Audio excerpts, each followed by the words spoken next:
In the deadliest mass shooting to ever reach trial, Melissa McNeil, the shooter's lead public defender, is set to argue why the shooter should not get the death penalty. We have tornadoes as one of the side effects of Hurricane Ian, but also plenty of wind. I mean, I was standing out here and it completely broke apart my umbrella. We actually have new information. After this SWAT standoff, we know that 2 people are dead, both the victim and the suspect. The entire pier is condemned and no one can go on it. You know, I was actually talking to him earlier. He was telling me that Hurricane Irma damaged the eastern side of the pier. They're hoping to take the plane out today, and actually, let's get a live look at that. We have a crane here. Our photojournalist was actually off the clock, would just happen to be driving by here in Miami Lakes. This is right before getting on the 826. We're seeing different puddles of rain and flooding, whether it's on the street, on the sidewalk, specifically here in Coral Gables, as well as in parts of downtown Miami. Diddy has not commented on Monday's raid and denies past allegations. Coming back out live here to the rapper's mansion here on Star Island in Miami Beach, sources say Diddy was in the Miami area actually when the raid happened. If locals park in here, they will have to show proof of residency or employment to avoid those really high non-resident fees. Estamos dentro del ojo del desfile y puede ver gente vestida con todos los colores del arco iris. Police were completely surrounding the high school all morning, but they have been clearing out in just about the last hour. Parents picking up their kids as well. Miami Central High, a victim, one of many of swatting calls, including, if you take a look at your screen, Hialeah High School, as well as Ronald Reagan High School and Northwestern High School. Now, swatting calls are when someone makes a fake 911 call to get a large police presence, and that's exactly what Miami Central High School got when someone called saying there was a shooting on the 2nd floor. Had a panic attack. I got anxiety right now, so it was a lot. Talia says she was in class when someone announced a code red on the intercom, emphasizing it was not a drill. Everybody freaked out, got in the corner. That's when I texted my mom. I was scared for my life, so I had to come get my child. Shanae so far only got news from her daughter, not the school, something that frustrated this father who was waiting to get inside the school, his wife calling to see what's going on, desperate to get their son, but unable to reach him or school staff.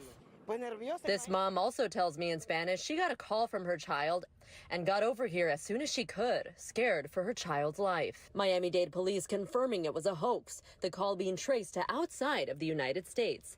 Parents lined up outside the gates, waiting to take their kids home for the day. Again, just want to emphasize that there is no active shooter. No one was hurt, and students did go home for the day. In fact, there was just a large line of parents coming in, trying to take their kids home for the day. Live in Northwest Miami, I'm Xochitl Hernandez, NBC 6 News. And she talked to her late husband's brother and said that this guy, her boyfriend, took her debit card and threw her out of the hotel.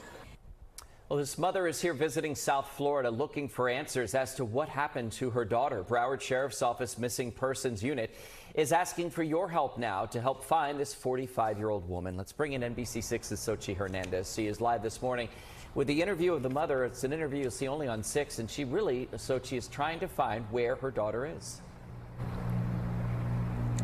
Absolutely, Chris. I mean, she tells me that things are not adding up. This is precisely why she and her nieces raised the money to come down to South Florida to try and help find their beloved. Hi, guys. Can I leave a flyer with you? We're out here. A family's desperate plea for help, searching for the person most precious to them. Miss that face, I miss that smile. Linda Neely, originally living in another state, now in Florida temporarily with her 2 nieces, doing all they can to investigate and search for Neely's daughter, Rima Gibson. According to both family and Broward Sheriff's Office, Gibson took a flight from Indiana to Fort Lauderdale Hollywood International Airport February 3rd, landing just after 1 a.m. on Sunday, February 4th, with just a debit card, phone, and the clothes on her back. She had not even a carry-on to have an extra pair of underwear, anything, nothing. with the same multicolor hooded sweatshirt and beige sweatpants she was last seen wearing. This picture Gibson posted shortly after arriving to Florida was the last family saw or spoke with her. Family adds when they tried calling Gibson a few days after, the number was disconnected. Rima, please let us know you're okay. And Gibson's social media posts now gone. Neely tells me she has a strong suspicion her daughter met someone who lured her to South Florida, promising her a CNA job. Family says Gibson, though 45, has an intellectual disability, making her have the mind of a 16-year-old. They're worried she was manipulated and is without her necessary thyroid medication. We're looking for our missing cousin. While passing out these flyers so far, family says they've had a couple people tell them they believe they saw Gibson in a couple locations in Broward County, giving them hope she's still alive. If she's, listening or watching, just call your sisters if you don't want to call me for whatever reason. We just want to make sure you're safe. And Mom also tells me that BSO actually discovered that once Rima Gibson arrived at the airport shortly after she took a cab, who dropped her off at around 2 in the morning by herself at an intersection near the A1A highway in Broward County. This is yet another thing that adds to Mom's unease. So she and Broward sheriffs are asking if you have any information, please call the number on your screen. Reporting live, I'm Xochitl Hernandez, NBC6 News.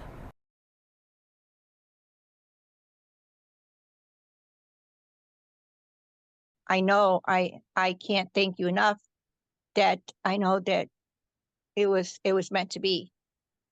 This interview, finding her and doing this, it was meant to be.